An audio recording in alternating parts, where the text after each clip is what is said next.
ठीक, आपको कोई एक रिजल्टेंट वेक्टर मिल रहा है बेटा आर वेक्टर, तो इस वेक्टर का मैग्नीट्यूड कैसे निकालते हैं? इसका मैग्नीट्यूड अगर आप निकालोगे तो फॉर्मूला था हमारे पास under root A square plus B square plus 2ab cos theta, where theta is the angle between that two vectors. और बेटा इसका एंगल भी आएगा, मैग्नीट्यूड के साथ साथ डायरेक्शन भी होता है, तो इसको हम लिखते हैं tan inverse b sin theta upon a plus b cos theta.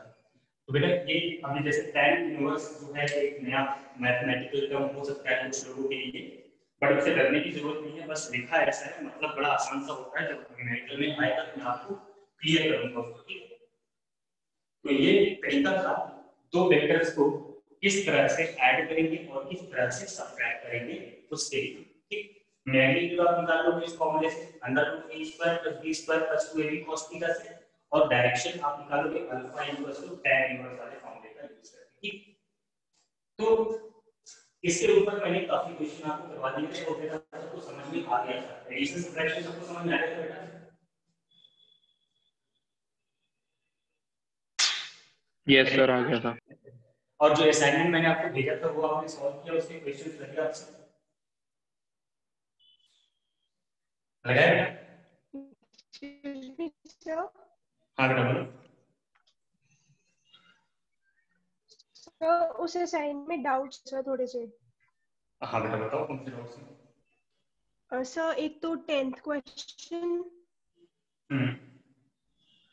Sir एक 11th और 19th। 10th 11th और 19th। ओके बेटा ठीक, एक सेकंड मतलब एक दो आंसर उसके गड़बड़ हो सकते हैं, ठीक है, देखता हूँ कौन सा क्वेश्चन था, पहले मैं उसके डाउट्स ले लेता हूँ, फिर आज नया टॉपिक आगे स्टार्ट करेंगे, वो आपको समझ में आएगा बेटा। एडिशन सब्ट्रैक्शन से आज के टॉपिक का कुछ लेना देना नहीं होगा, बस आप थोड़ा कंसंट्रेट होकर के बैठिएगा बस। तो कौन सा क्वेश्चन था बेटा? 11 था बेटा? सर 10th और 11th। 10th भी था। A vector is without a change in its length through a small angle d theta, find the value of delta a vector and delta a। ठीक, देखो बेटा यहाँ पर आपसे बोला क्या है क्वेश्चन में कि कोई एक वेक्टर है, वेक्टर ए, इसको हमने बिना इसकी लेंथ को बदले, जैसे मान लीजिए ये हमारे पास कोई एक वेक्टर गिवन है, ठीक, ये हो गया वेक्टर ए। अब बिना इसकी लेंथ को बदले, बिना इसकी लेंथ को बदले का मतलब क्या हुआ बेटा कि इसका मैग्नीट्यूड नहीं बदला। अगर मान लो 10 सेंटीमीटर की लाइन है, ये 10 सेंटीमीटर का ही रहेगा, बस इसको रोटेट कर दिया, ठीक, कुछ एंगल इसको हमने रोटेट कर दिया, कितना एंगल बेटा? डी थीटा एंगल, एक बहुत ही स्मॉल एंगल को रिप्रेजेंट करते हैं डी थीटा से। ठीक, अब आपसे बोला गया है कि find out the magnitude of change in the vector. अब जैसे ये वेक्टर मान लीजिए इनिशियल वेक्टर हो गया और ये वेक्टर हो गया बेटा फाइनल वेक्टर। देखो वेक्टर में क्या होता है, मैग्नीट्यूड बदले या डायरेक्शन बदले या दोनों बदल जाए वेक्टर चेंज हो जाता है। यहाँ पर उन्होंने बोला कि मैग्नीट्यूड वही है, जितनी लेंथ यहाँ थी उतनी ही लेंथ यहाँ भी है, बस डायरेक्शन बदल गया, इससे वेक्टर बदल गया। तो आपसे बोला गया कि डेल्टा ए वेक्टर जो आएगा उसका मैग्नीट्यूड ऐसे लिखा हुआ है, तो ये हुआ डेल्टा ए वेक्टर का मतलब क्या हुआ बेटा? चेंज, और ये दो लाइन खींच दिया मतलब मैग्नीट्यूड। ठीक, तो अगर हमने यहाँ पर इसका मैग्नीट्यूड निकालने की कोशिश किया, इसको हम कैसे लिखेंगे? इसको लिखेंगे final vector minus initial vector. ठीक बेटा, इसको हम ऐसे लिखेंगे। तो कुल मिलाकर के इन दोनों वेक्टर्स को आपको सब्ट्रैक्ट करना है और सब्ट्रैक्ट करके उसका जो रिजल्टेंट आएगा ये बताना है। ठीक, ये आर की वैल्यू पूछी गई आपसे। This is very simple. क्या है बेटा यहाँ पर, जैसे मान लीजिए आपको बोला गया कि इसका लेंथ नहीं बदला हमने, तो ए वेक्टर इनिशियल जो होगा और उसका जो मैग्नीट्यूड होगा ये हमेशा सेम रहेगा, दोनों क्या रहेंगे? बराबर रहेंगे। इनिशियल वेक्टर का मैग्नीट्यूड और फाइनल वेक्टर का मैग्नीट्यूड दोनों क्या होंगे बेटा? सेम रहेंगे। ठीक, it is not going to be change. अब जब आप फॉर्मूला यहाँ पर लगाओगे डेल्टा ए वेक्टर के मैग्नीट्यूड का, तो आप क्या लिखोगे? Under root A square plus A square. अब क्योंकि बेटा सब्ट्रैक्शन है, सब्ट्रैक्शन में यहाँ पर माइनस आता है, एडिशन में प्लस आता है, सब्ट्रैक्शन में क्या आता है? माइनस आता है। तो आप लिखोगे minus 2 into a into a cos d, ठीक, cos d थीटा। अब बेटा ये डी थीटा क्या होता है ना, D theta is the very small angle, very small angle, ठीक। डी थीटा बहुत छोटा एंगल होता है, और जब एंगल बहुत छोटा होता है फॉर वेरी स्मॉल एंगल, ये सब छोटे छोटे पॉइंट्स हैं जो आप नोट कर लेना है, इसको मार्क कर लेना कहीं पर। फॉर वेरी स्मॉल एंगल, अगर कोई ऐसा एंगल है जो कि 5 डिग्री से कम है, 5 डिग्री से छोटा कोई भी एंगल होगा बेटा, उसके लिए साइन थीटा जो होता है बेटा, साइन थीटा को लिखते हैं थीटा, ठीक। कॉस थीटा को लिखते हैं 1, और tan थीटा को लिखते हैं थीटा। ये मैथमेटिकल टर्म्स होते हैं, सॉरी 1 नहीं थीटा। ये मैथमेटिकल ट्रिग्नोमेट्री में समझाया जाता है आपको कि अगर एंगल बहुत छोटा हो जाता है तो sin थीटा को थीटा लिखा जाएगा, cos थीटा को 1 लिखा जाएगा, tan थीटा को थीटा लिखा जाएगा। तो बेटा यहाँ पर क्या है, यहाँ पर cos d थीटा है, तो जब आप इसको निकालेंगे तो आपको मिलेगा 2a square minus 2a square cos d theta 1 हो गया, क्योंकि छोटा सा एंगल है, तो कितना आ गया बेटा 0। तो जो मैग्नीट्यूड आएगा, चेंज इन वेक्टर का जो मैग्नीट्यूड आएगा वो क्या आएगा बेटा 0। बोलो समझ आया? Yes sir. आ गया समझ में? अच्छा, अब उसके बाद हमने क्या बोला है, उसके बाद हमने बोला है कि find out delta A. Magnitude तो हमने निकाल लिया, अब डेल्टा ए और बताना है, तो डेल्टा ए कैसे निकालेंगे?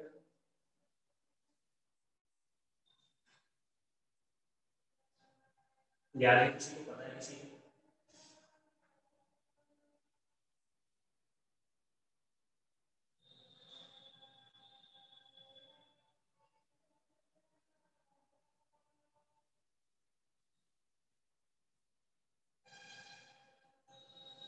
किसी को याद है बेटा? नहीं?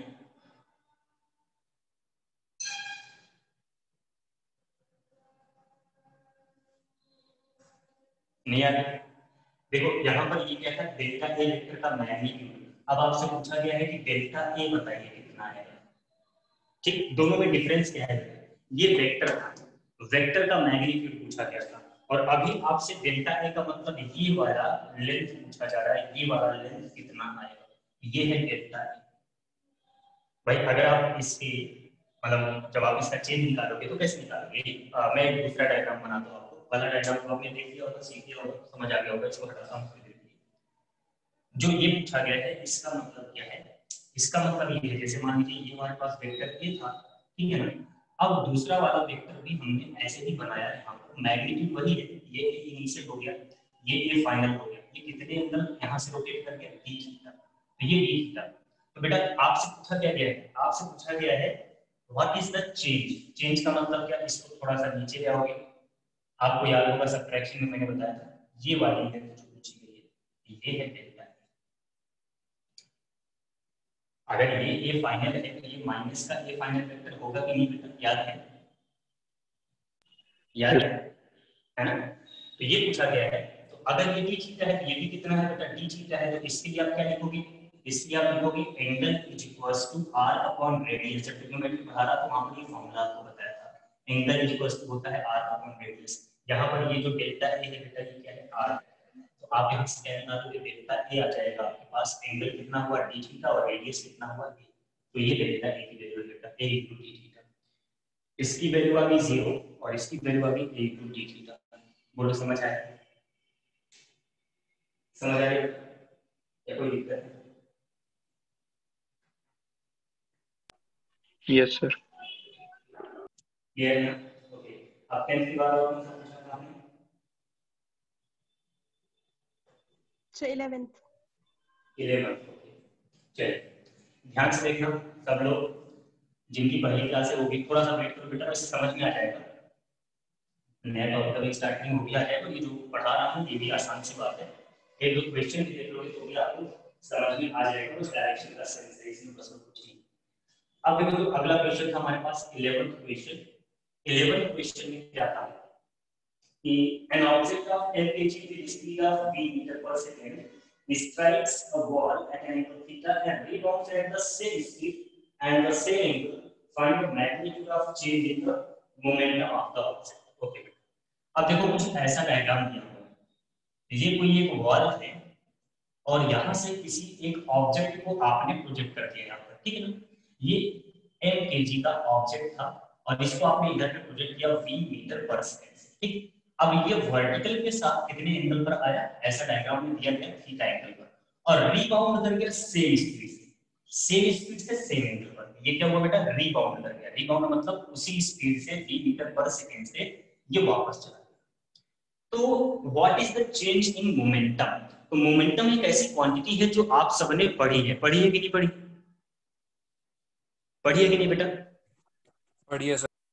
है ना? Yes sir. मोमेंटम जो होता है बेटा, मोमेंटम होता है, मोमेंटम वेक्टर क्वांटिटी है, इसको स्मॉल p वेक्टर से लिखते हैं and it is given as mass times of velocity.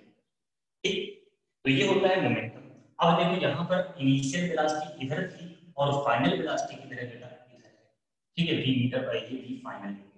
देखो स्पीड सेम का मतलब क्या है कि अगर वो 10 मीटर पर सेकंड से स्ट्राइक किया है तो 10 मीटर पर सेकंड से वापस भी जा रहा है, स्पीड वही है। ठीक, सिर्फ क्या बदला, डायरेक्शन। डायरेक्शन बदलने से वेक्टर बदल जाता है, क्योंकि पहले इसका डायरेक्शन कुछ और था, अब इसका डायरेक्शन कुछ और है। तो अब आपसे पूछा गया है कि what will be change in the momentum of the object. Object के मोमेंटम में कितना चेंज आएगा? तो बेटा कैसे निकालोगे, कैसे निकालोगे बताओ? अब क्योंकि मैंने आपको अभी कंपोनेंट्स वाला पूरा नहीं बताया है, आई जे वाला फॉर्म अभी नहीं बताया है आपको। आई जे से काफी आसानी से हो जाएगा, लेकिन अभी मैं आपको वही तरीका बताऊंगा जो मैंने क्लास में बताया था। देखो एक वेक्टर ये हो गया, इसको ऐसे बना दीजिए, ये देखिए ये हो गया इनिशियल वेक्टर। ठीक है बेटा, अब जो फाइनल वेक्टर है उसके टेल को इसके हेड पर ले आना है, लिया, ये लिया है बेटा। ठीक, ये हो गया v फाइनल। और आपको पता है इन दोनों के बीच का एंगल कितना है, 2 थीटा। देखो डायग्राम में साफ साफ दिख रहा है, ये वेक्टर इधर गया, इस वेक्टर का डायरेक्शन इधर था और इस वेक्टर का डायरेक्शन किधर था बेटा, इधर था। ठीक है ना? तो अगर हम दोनों वेक्टर के टेल को जोड़ेंगे, सॉरी ये एंगल जोड़ेंगे, तो ये एंगल कितना आएगा बेटा, ये एंगल आएगा 180 माइनस 2 थीटा। बोलो मैं सही लिख रहा हूं कि नहीं? बोलो बेटा मैं सही लिख रहा हूं कि नहीं? आपको मैंने बताया था कि how to find out the angle between the two vector. तो देखो ये वाला वेक्टर किधर जा रहा है, इधर जा रहा है, ये वाला वेक्टर किधर जा रहा है, इधर जा रहा है। तो इसका डायरेक्शन इधर है और इसका डायरेक्शन इधर है, तो ये जो एंगल आएगा this is the angle between the two vector. तो ये पूरी की पूरी एक स्ट्रेट लाइन है, टोटल एंगल कितना हुआ 180, 180 में से 2 थीटा जो है माइनस कर दो, क्या बचा बेटा 180 माइनस 2 थीटा। तो इनके बीच का एंगल कितना हुआ बेटा 180 माइनस 2 थीटा। ठीक, अब आपको क्या करना है, आपको निकालना है चेंज इन मोमेंटम, राइट। इसको मोमेंटम लिख देता हूं सीधे सीधे, p इनिशियल और p फाइनल, फॉर्मूला आपको पता है। ठीक है, तो बेटा अब क्या करोगे आप, जब चेंज इन मोमेंटम की बात आएगी तो आप लिखोगे delta p vector is equals to p final minus p initial. मतलब फाइनल में से इनिशियल वाले को सब्ट्रैक्ट कर देना है। तो फाइनल और इनिशियल के बीच का एंगल आपको समझ में आ गया 180 माइनस 2 थीटा। अब आप लगाएंगे फॉर्मूला, अब आप लगाएंगे यहाँ पर delta p vector is magnitude is equals to under root. ठीक, क्या लिखोगे बेटा, क्योंकि मास बदलेगा नहीं, स्पीड बदला नहीं, मास बदलेगा नहीं और स्पीड बदला नहीं। ठीक, तो इसका मतलब कि मोमेंटम का मैग्नीट्यूड भी क्या है, सेम। यहाँ पर जो इनिशियल मोमेंटम था वो भी mv था और फाइनल मोमेंटम भी क्या है बेटा mv, सिर्फ डायरेक्शन बदला है, मैग्नीट्यूड वही है। तो थोड़ी देर के लिए हम इसको कुछ मान लेते हैं, p मान लेते हैं और इसको लिखेंगे क्या बेटा p square plus p square minus 2p square cos 180 minus 2 रुको दिख जाएगा भाई थोड़ी देर में।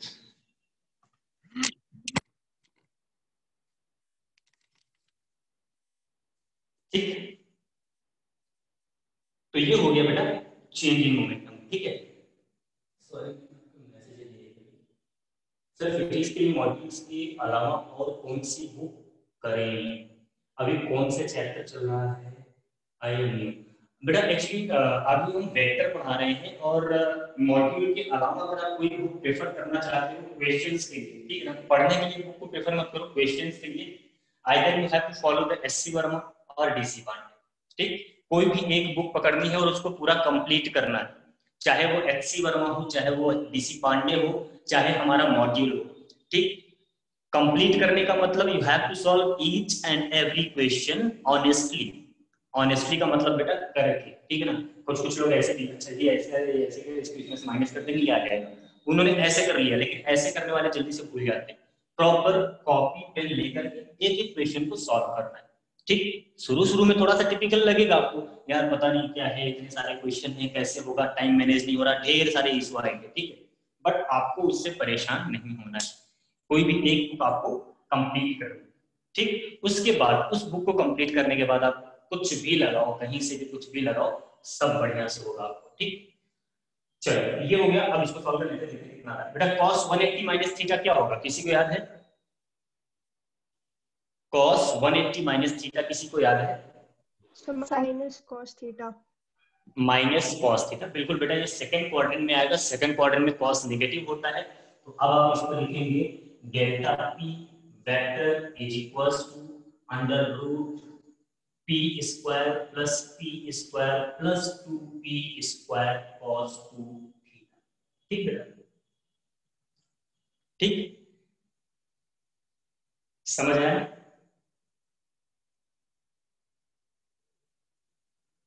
समझ आ गया? Yes sir.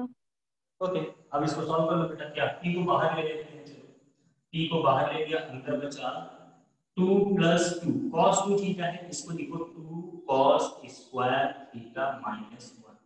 मैं cos 2 थीटा को कैसे लिख सकते हो? लिख सकते हो बेटा। अब इसको क्या करेंगे, थोड़ा और सॉल्व करेंगे और फाइनल आंसर की तरफ बढ़ेंगे।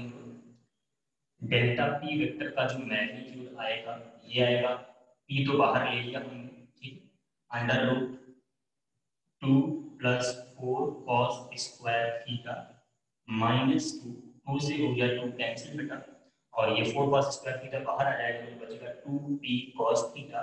तो आपसे जो पूछा गया था उसका आंसर है 2mv cos theta. This is the change in momentum, ये आएगा बेटा चेंज इन मोमेंटम।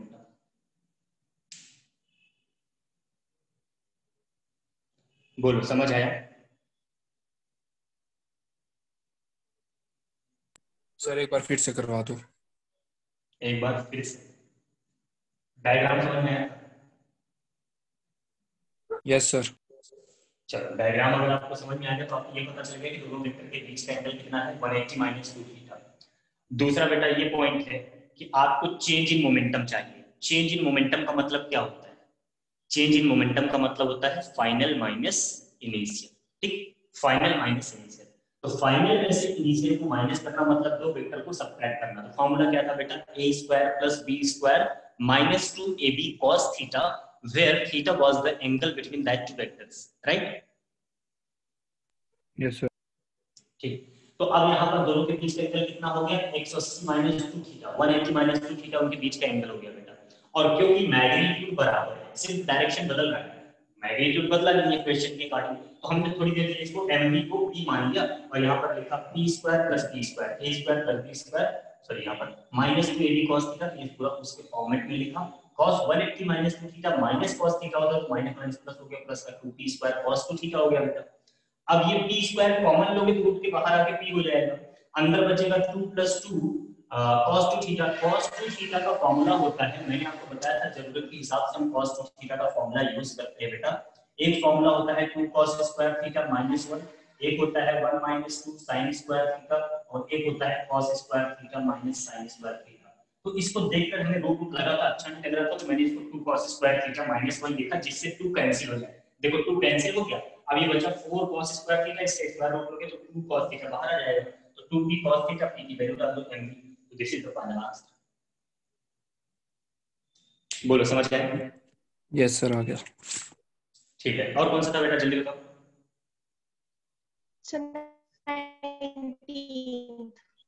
18 और 19?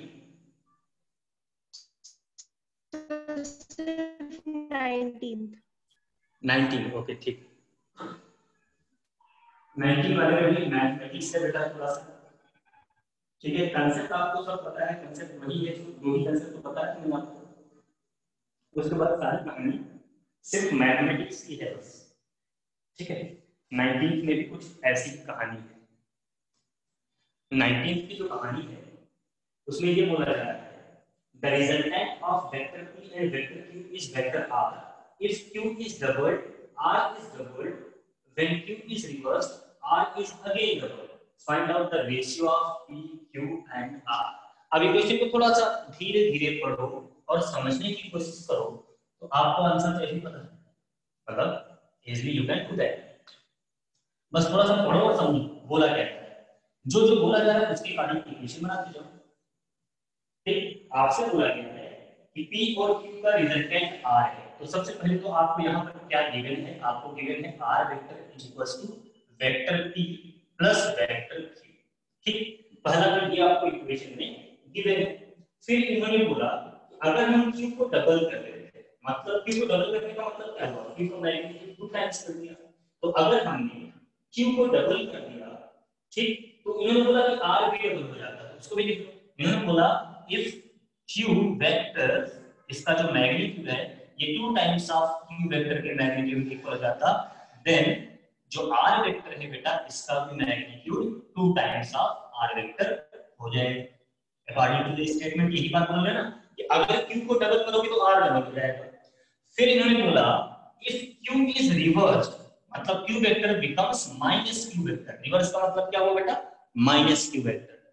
ठीक है, तो अगर ये माइनस Q वेक्टर आपने कर दिया तो क्या हो जाएगा बेटा, then again R vector is going to be double. R vector फिर से क्या होगा बेटा, डबल हो जाएगा। ठीक, आई बात कुछ समझ में? ये हमारा क्वेश्चन है, ये हमारे क्वेश्चन का स्टेटमेंट है। बोलो समझ आया कि नहीं? Yes sir. ठीक, अब इसी स्टेटमेंट को लेते हुए इक्वेशन बनाएंगे और सॉल्व करेंगे। ठीक, भग्य तो चालू है, चलो इसी को देखते हुए बेटा क्वेश्चन इक्वेशन बनाएंगे और इसको सॉल्व करेंगे। तो सबसे पहले पहला वाला जो इक्वेशन है उसके कारण आप इसको बना, जो पहला वाला इक्वेशन है उसके कारण आप इसको बनाओगे तो क्या बनेगा बेटा, r इक्वल टू आपको मिलेगा p square plus q square plus 2p की cos थीटा, राइट? ठीक है बेटा, तो ये वाला जो इक्वेशन है ये आपसे बोल रहा है कि r square is equal to p square plus q square plus 2pq cos theta, जहां पे थीटा उनके बीच का एंगल है। बोलो पहले वाले से आपको यही समझ में आ रहा है? सही है बेटा? यस। अब इन्होंने पूरा q को डबल कर दो, चलो इन दोनों को मिला करके क्या समझ में आ रहा है, इन दोनों को मिलाकर हमें ये समझ में आ रहा है कि ये हो गया 2r का square is equals to p square plus 2q का square plus 2p 2q cos।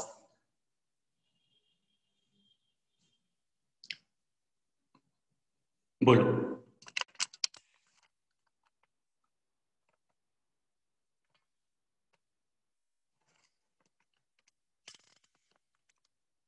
बोलो बेटा, समझ आया? Yes sir. Yes sir. तो इसको थोड़ा रीअरेंज कर देते हैं, ये हो गया 4r square is equals to p square plus 4q square plus 4pq cos theta.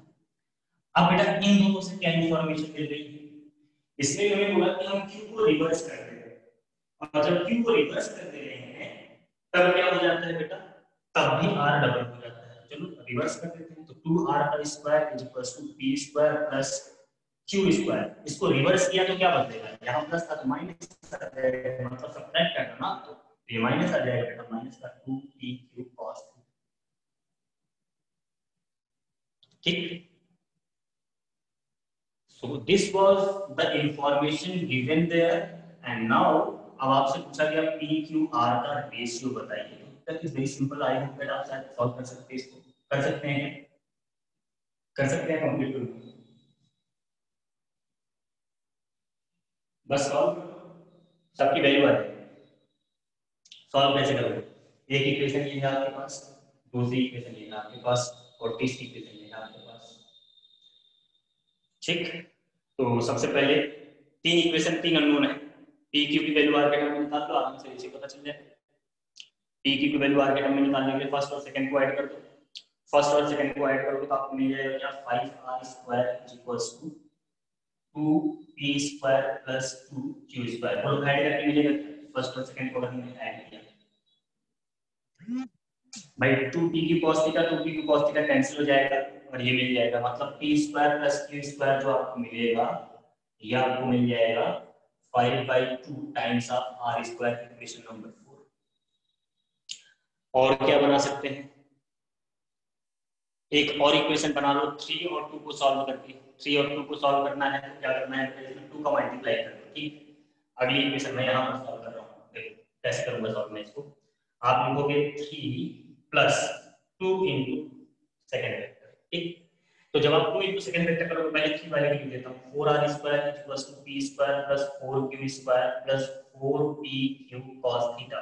और जब इसमें 2 का मल्टीप्लाई कर दोगे सेकेंड वाले में, तो 8r square equals to 2p square plus 2q square minus 4pq cos theta. Add कर दो बेटा, तो कोई cos थीटा कैंसिल, इसकी कोई जरूरत नहीं पड़ी।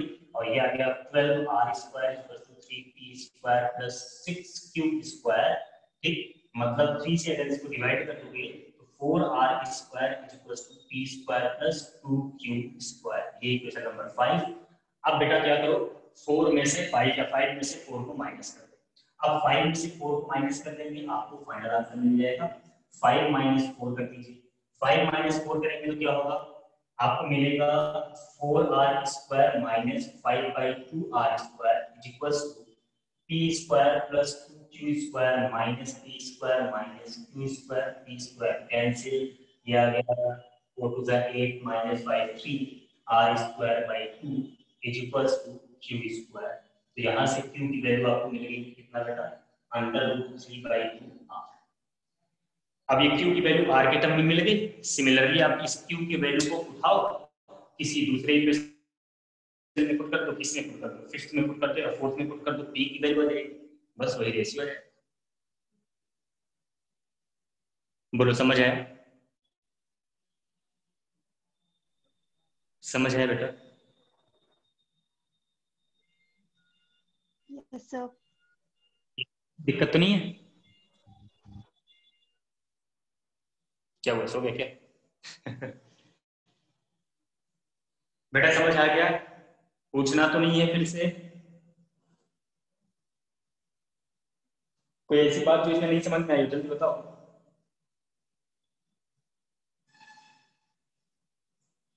ओके, फिर आगे बढ़े। और कुछ पूछना है?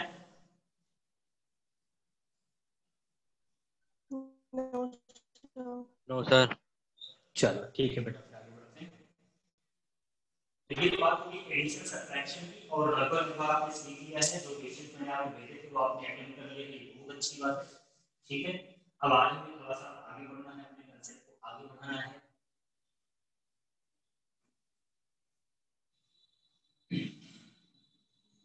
आपके पास जो कोई भी बुक हो, वो बुक और जो कोई मॉड्यूल है, एक्सपायर वाला मॉड्यूल है, वो भी और अच्छी बात है, बस कंप्लीट करो।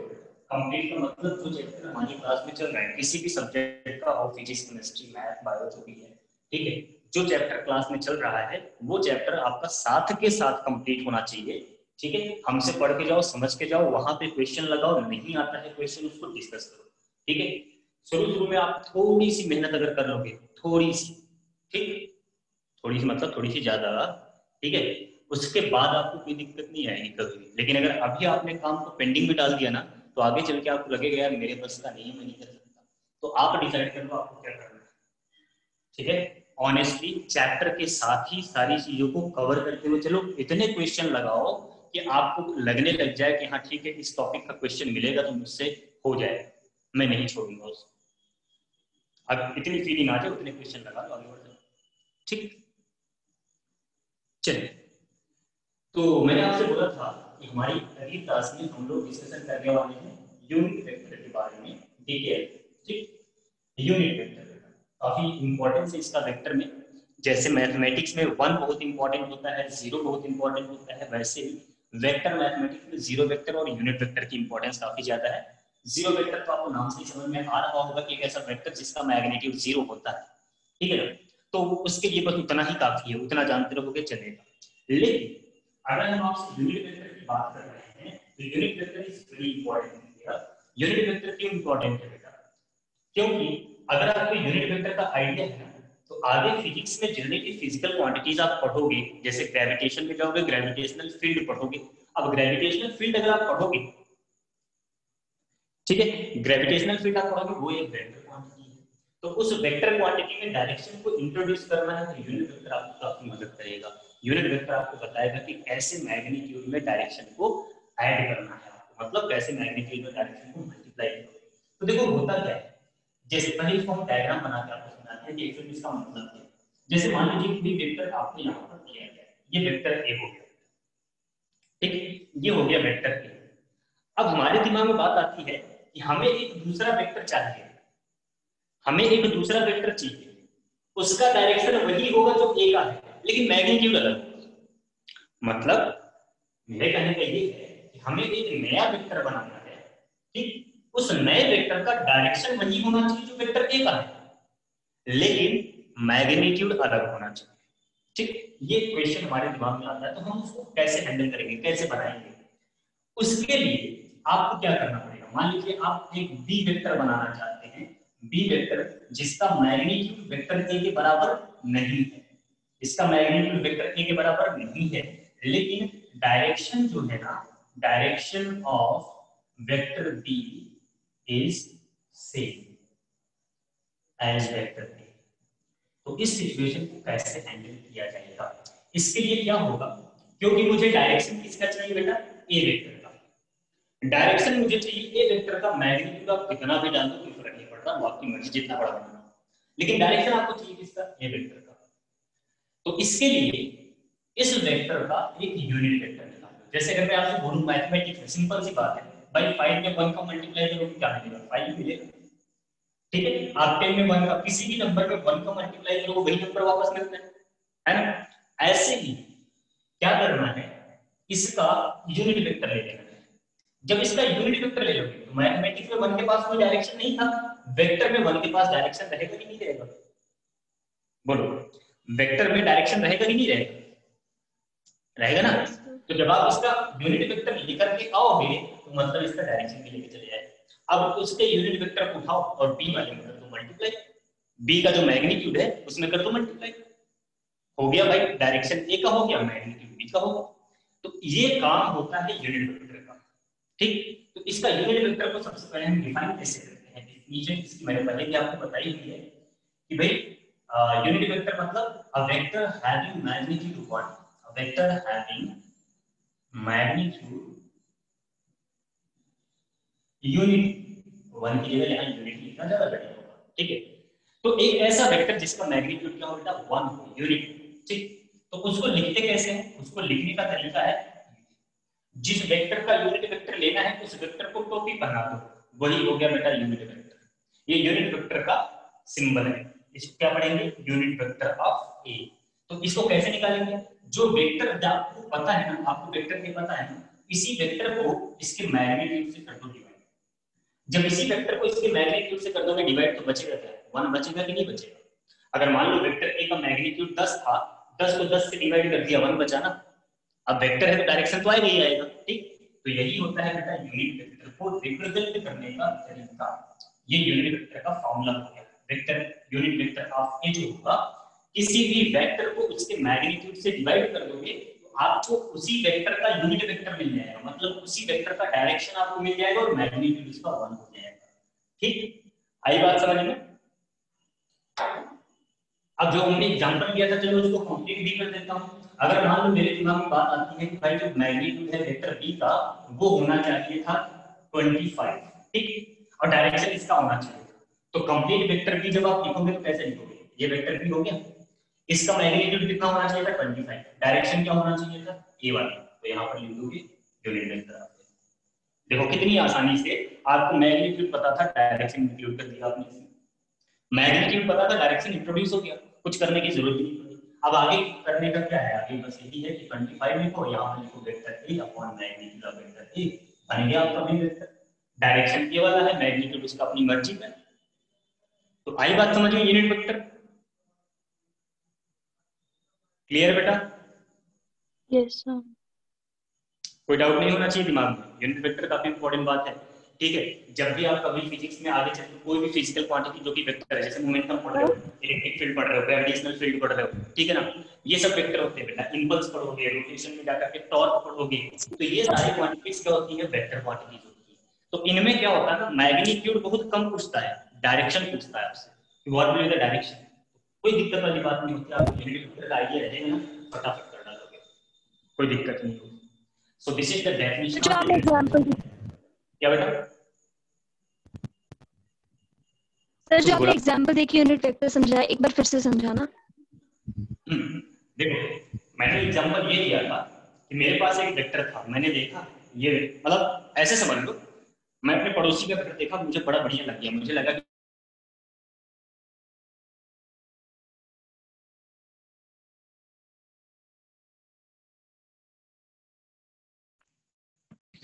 कॉल आ गई थी।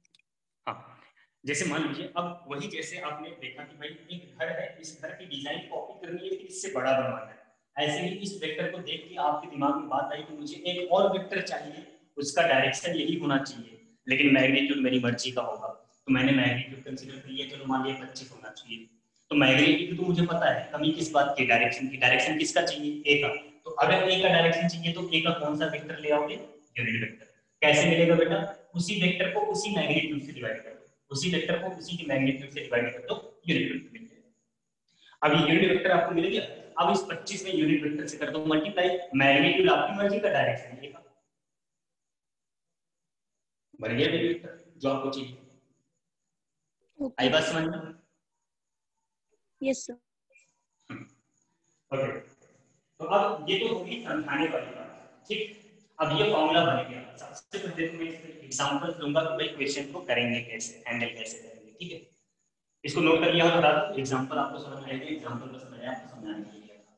ये बेसिकली ये चीज आपके दिमाग में होनी चाहिए। नोट कर लिया बेटा इसको?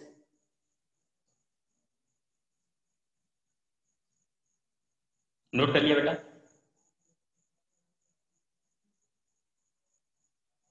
Yes sir. चलो अब इसी में एक और चीज थोड़ी सी, इसमें एक लाइन और ऐड कर लेना। ये तो यूनिट वेक्टर मैंने किसी भी वेक्टर के अलावा बता दिया। जनरली हमारे पास होते हैं कुछ ऑर्थोगोनल वेक्टर्स, ऑर्थोगोनल वेक्टर, ठीक है। ऑर्थोगोनल का मतलब होता है बेटा परपेंडिकुलर। तो ऐसे वेक्टर जो कि आपस में क्या हो? परपेंडिकुलर हो।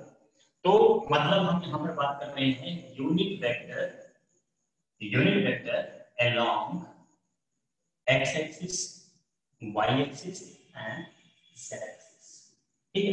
क्योंकि भाई अभी आप आगे चल के काइनेमेटिक्स पढ़ने वाले हो, मोशन को पढ़ोगे, मोशन को डिस्क्राइब करोगे, तो जब आगे चल के आप पढ़ेंगे काइनेमेटिक्स, तो भाई किसी भी पार्टिकल की पोजीशन x के अलोंग भी बदलेगी, y के अलोंग भी बदलेगी, z के अलोंग भी बदलेगी, है ना। अब ऐसा थोड़ी नहीं कि हमेशा केवल x एक्सिस के अलोंग चलेंगे। अब कोई मक्खी अगर आपके घर में उड़ रही है तो उसका लेंथ भी बदल रहा है, ब्रेड्थ भी बदल रहा है, हाइट भी। मतलब हमारे कमरे के लेंथ के अकॉर्डिंग, ब्रेड्थ के अकॉर्डिंग, हाइट के अकॉर्डिंग हर किसी के रिस्पेक्ट में पोजीशन बदल रहा है। तो उसको वेक्टर फॉर्म में लिखेंगे कैसे? तो उसके लिए हमारे पास काफी आसान सी एक थ्योरी है, वो है बेटा unit vector along X Y and Z axis, ठीक है। अगर कभी भी आपको ये पता है कि आप एक्स एक्सिस के अलोंग चलेंगे 15 मीटर, ठीक है, आप अगर एक्स एक्सिस के अलोंग चलेंगे कितना? 15 मीटर, और आपसे बोले कि जरा अपना डिस्प्लेसमेंट वेक्टर बताओ, तो आप कहोगे सर 15 गया था, ये मैग्नीट्यूड रहा, और गया मैं था एक्स एक्सिस के अलोंग, तो जो एक्स एक्सिस वाला यूनिट वेक्टर है उसे कर देते हैं मल्टीप्लाई, यही हमारा डिस्प्लेसमेंट हो गया। देखो कितने कितने आसानी से वेक्टर में कन्वर्ट हो रहा है। एक्स एक्सिस की तरफ आप चलेंगे कितना बेटा? 15 मीटर, ठीक है। आपसे पूछा गया आपका डिस्प्लेसमेंट वेक्टर क्या है, आपने अपना मैग्नीट्यूड उठाया और दिमाग में बात लगाई, अच्छा मैं तो एक्स एक्सिस के अलोंग गया था, चलो आई के एक्स मल्टीप्लाई कर दो। आई के लिए क्या हुआ बेटा? आई के हो गया unit vector along X axis. बात समझ में आ रही? समझ आ रही बात? सर एक बार फिर से बता दो। ये यूनिट, मैं फिर से पहले एग्जांपल ले रहा हूँ, लिखवाऊंगा बाद में, पहले एग्जांपल ले रहा हूँ। मैंने बोला unit vector along X Y Z axis. जब आप कभी मोशन पढ़ोगे, अभी काइनेमेटिक्स पढ़ोगे, इस चैप्टर की खत्म होती है, हम लोग काइनेमेटिक्स स्टार्ट करने वाले हैं। तो काइनेमेटिक्स में आपका मोशन होगा तो आप एक्सिस के अलोंग भी चलोगे। मोशन इन 1 डायमेंशन होता है, मोशन इन 2 डायमेंशन होता है, मोशन इन 3 डायमेंशन होता है ना बेटा।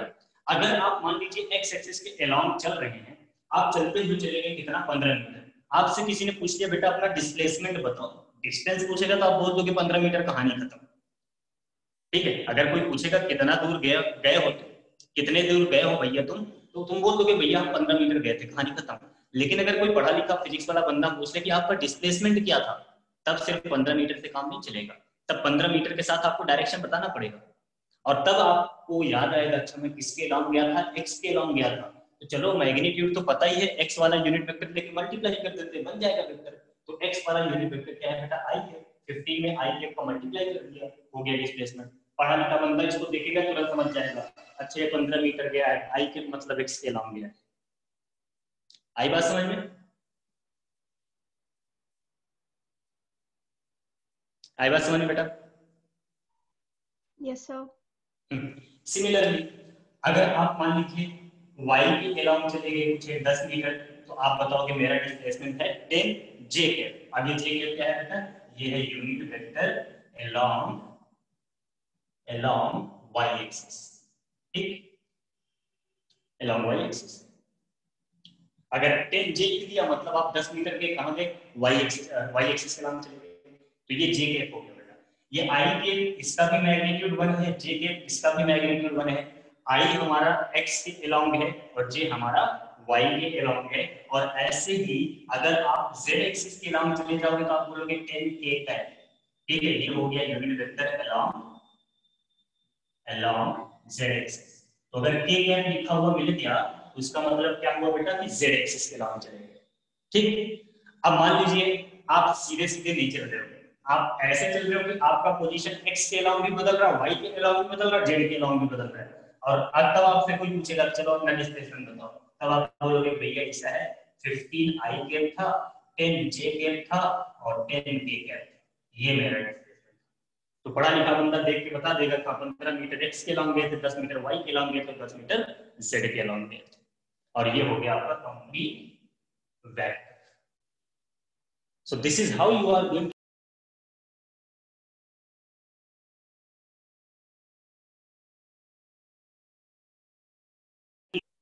ठीक, ठीक है बेटा। क्या अब ऐसे अगर लिखा हुआ मिल जाएगा तो आप समझ जाओगे?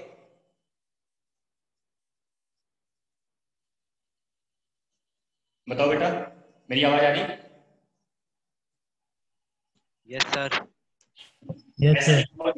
समझ जाओगे ना। जैसे मैं बोलूं एक ऑब्जेक्ट के ऊपर फोर्स लग रहा है 20 i के माइनस 10 j के प्लस 0.5 k के न्यूटन, तो इसका मतलब क्या होगा बेटा, क्या समझोगे? सो 20 न्यूटन अलोंग x एक्सिस, मतलब जो भी यूनिट्स फोर्स के ले रहे हैं हम, और उसकी मतलब सर ऑपोजिट डायरेक्शन में, मतलब नेगेटिव डायरेक्शन। Yes sir. हाँ, and sir positive direction in z axis के अलोंग 0.5 यूनिट्स। बिल्कुल। So this is the meaning. बेटा अगर आप डिस्कनेक्ट हो रहे हो कोई बात नहीं है, मैं रिकॉर्ड कर रहा हूँ, बस रिकॉर्डिंग देने में थोड़ा सा टाइम लगेगा क्योंकि कल आपका टेस्ट है, तो आज मेरे पास काम बहुत है। मैं कोशिश फिर भी करूंगा आज अपलोड कर दूं, ठीक है। तो अब बेटा इस तरह से अगर वेक्टर लिखा हुआ मिल जाए, चाहे वो डिस्प्लेसमेंट हो, चाहे वो फोर्स हो, चाहे वो मोमेंटम हो, चाहे वो टॉर्क हो, भाई कुछ भी हो, वेक्टर है ना, तो आई जे के अगर मल्टीप्लाई रहेगा तो आप समझ जाओगे भैया देखो इसका मतलब ये है, ठीक। क्लियर बेटा? चलो क्लास को खत्म करने के पहले जल्दी से एक क्वेश्चन कर लेते हैं, छोटा।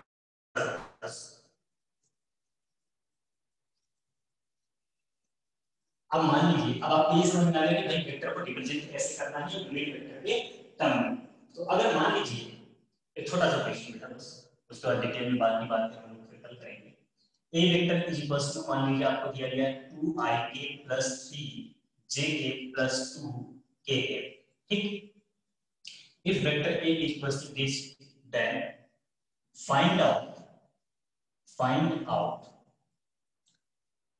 Unit vector along A।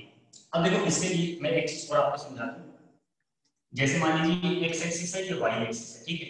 हमने आपसे बोला कि आप 4 मीटर चले गए x के अलावा, ये 4 मीटर हो गया, और 2 मीटर चले गए आप y के अलावा, 2 मीटर हो गया। तो आपका एक्चुअल में डिस्प्लेसमेंट क्या है, ये आप एक्चुअल में कहां जा रहे हो, इसके अलावा जा रहे हो। जब आप इस लाइन के अलावा चलोगे तो x के अलावा भी डिस्टेंस बदलेगी, y के अलावा भी बदलेगी। तो अगर मैं आपसे पूछूंगा आपका डिस्प्लेसमेंट वेक्टर s वेक्टर था, आप कहोगे सर 4i है और 2j है, और मैं आपसे पूछूंगा इसका मैग्नीट्यूड बताओ, तो मैग्नीट्यूड का मतलब o से लेकर p तक की डिस्टेंस ये। तो मैग्नीट्यूड कैसे निकालोगे, पाइथागोरस लगाओगे, √4² + 2² ऐसे मैग्नीट्यूड निकले, है ना। तो इसलिए बेटा अगर कोई भी वेक्टर आपको यहाँ पर दिया गया है ए एक्स आई के, ऐसे जनरल फॉर्म में लिख रहा हूँ, ए वाई जे के ए जेड के ऐसे दिया हुआ है ना, देन उसका मैग्नीट्यूड कैसे निकलता है बेटा? मैग्नीट्यूड का फॉर्मूला होता है अंडर रूट ए एक्स स्क्वायर प्लस ए वाई स्क्वायर प्लस ए जेड स्क्वायर, ये मैग्नीट्यूड का फॉर्मूला होता है अगर आई जे पी के टर्म में दिया हो। ये फॉर्मूला है बेटा, इसको नोट कर लें। ठीक, जल्दी से आंसर बता दीजिए। छोटा सा ही क्वेश्चन है बेटा।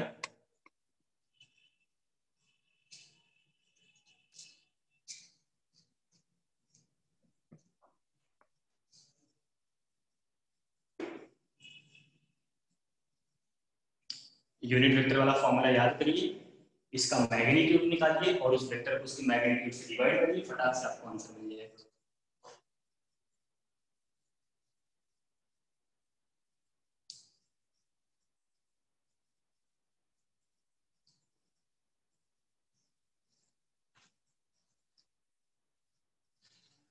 सॉल्व करना बेटा।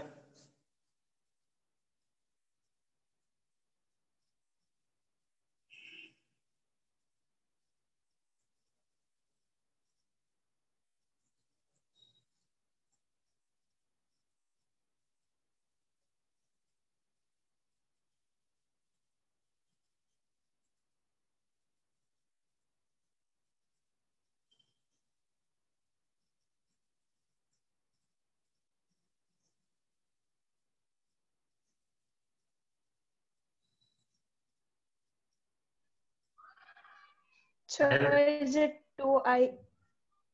So is it 2i cap plus 3j cap plus 2k cap divided by root 17?